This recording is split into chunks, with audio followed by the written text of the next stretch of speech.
Welcome to the Rugby Obsession Deep Dive. Our mission today is, well, pretty straightforward. We're going to unpack some truly fascinating stuff about the Springboks. Yeah, looking at their history, the whole coaching landscape right now. Exactly. And we're leaning heavily on Eben Etzebeth's autobiography, Unlock, the most capped Bok ever. Right, and we've got sources that give this incredibly clear picture of the standards within that team. Super intense, almost non-negotiable. We're zoning in on this really quite shocking incident from back in 2014. Heyneke Meyer was coach then. And we'll trace how that whole situation, that demand for perfection, sort of links up to Johann van Graan's future and what's happening now with Rassie Erasmus, too. It's a deep dive into Springbok, passion, loyalty, and definitely that high-pressure performance culture they have. Absolutely. I mean, we're talking about a coach who won a big game and was so angry he refused to coach the next week. Sounds crazy, right? It really does. Almost unbelievable. Before we get into all those juicy details, if you're as obsessed with this kind of rugby deep dive as we are, make sure you hit subscribe to Rugby Obsession. You won't want to miss these. Definitely. Okay, so let's set the scene. 2014, end-of-year tour for the Boks. They've just played England at Twickenham. And on paper, objectively, it looked like a huge success, didn't it? What were the specifics of that win again? Yeah, the specifics really crank up the drama of what happened next. They won 31-28 against England. Proper, tough test match win. Right. And it wasn't just any win, It pushed their unbeaten run against England to 12 matches. Beating a major rival on their turf, you'd think pure celebration. But according to Etzebeth, that wasn't the mood at all. Not for Heyneke Meyer, anyway. Not even close. Etzebeth wrote Meyer was, and I quote, still furious for the whole next week. This wasn't just being a bit grumpy. This was like deep professional anger. The win for Meyer was basically overshadowed by what he saw as a massive failure in discipline. Okay, let's pause there. The actual mistakes players made. Because this really gets to the heart of what that Springbok jersey means, doesn't it?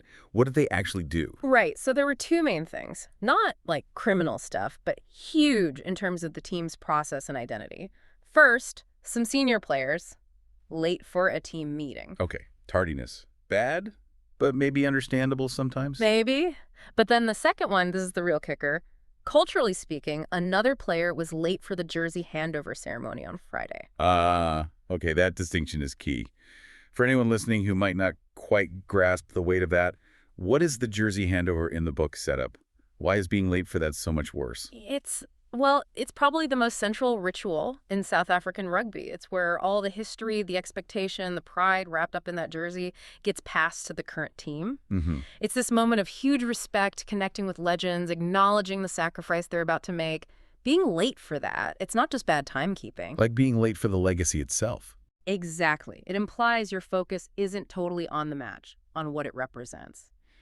And for a coach like Meyer, obsessed with these non-negotiable standards, well, that kind of mistake just cancels out the win in his eyes. So Meyer felt the team, or at least some key players, had put their own indiscipline above the jersey's meaning, even after beating England. Yeah. And he took this incredibly drastic step. He pretty much quit for the next game. Etzebeth says Meyer basically withdrew his services for the Italy test, handed everything training, tactics, game day calls completely over to his assistant, Johann van Graan. Wow. Just, wow. I need a second on that. We hear about coaches getting sacked after losing streaks or dropping players for messing up. Sure. But a head coach, after a massive win against England, deciding the discipline failure was so bad he wouldn't even coach the next match.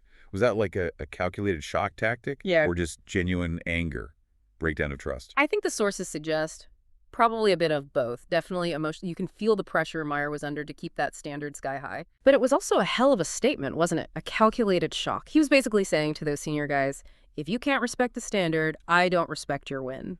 Sets a terrifying benchmark. Yeah. Perfect conduct matters maybe even more than the score. Pretty much. And we see this through Etzebeth's eyes, too. He was one of the younger players then, wasn't he? Along with Toetsi, Serfontein, Goosen. Yeah, exactly. And Etzebeth admitted it was a strange time because, like a lot of young guys, he'd idolized those senior players. Of course. So seeing them taken down like that so publicly by the coach effectively walking out, it must have been a huge shock, a really jarring lesson. That the hierarchy doesn't protect you if you drop the standard. Precisely. It hammered home to that younger group box standards. Absolutely non-negotiable. So suddenly the focus snaps to Johann van Graan, from assistant one day to basically running the show for a test match against Italy. That's intense pressure.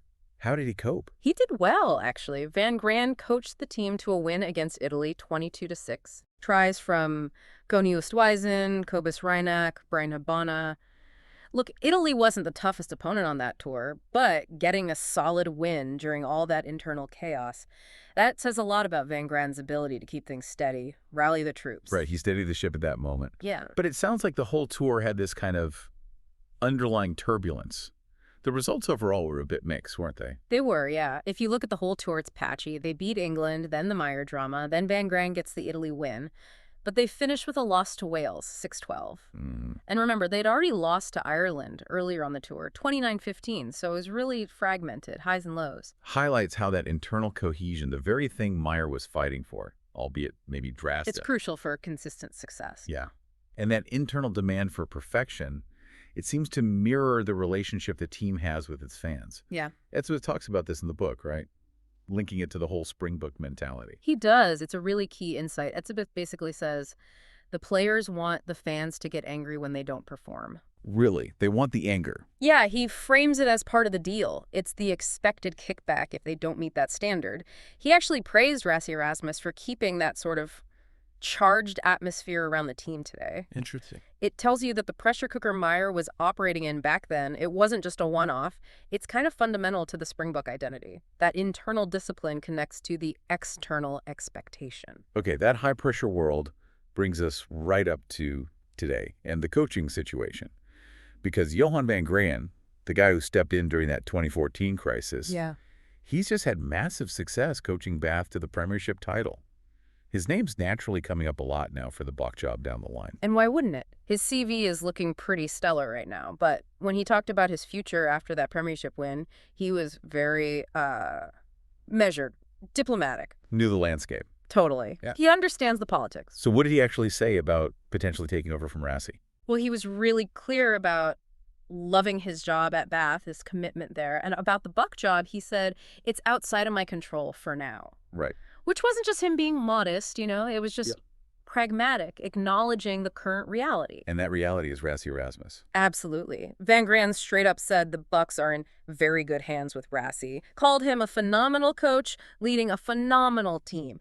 I mean, back-to-back World Cups, it's unheard of in the modern game. Sure. So Van Graan gets it. No matter how well he's doing, that Springbok top job is Rassie's for the time being. Okay, if you're finding this whole thread of Springbok culture, the coaching lineage, the loyalty, if you find it as fascinating as we do, show us some support. Hit subscribe on Rugby Obsession right now. It helps us keep doing these deep dives. Please do. So let's talk Rassie's future then, because the job isn't open.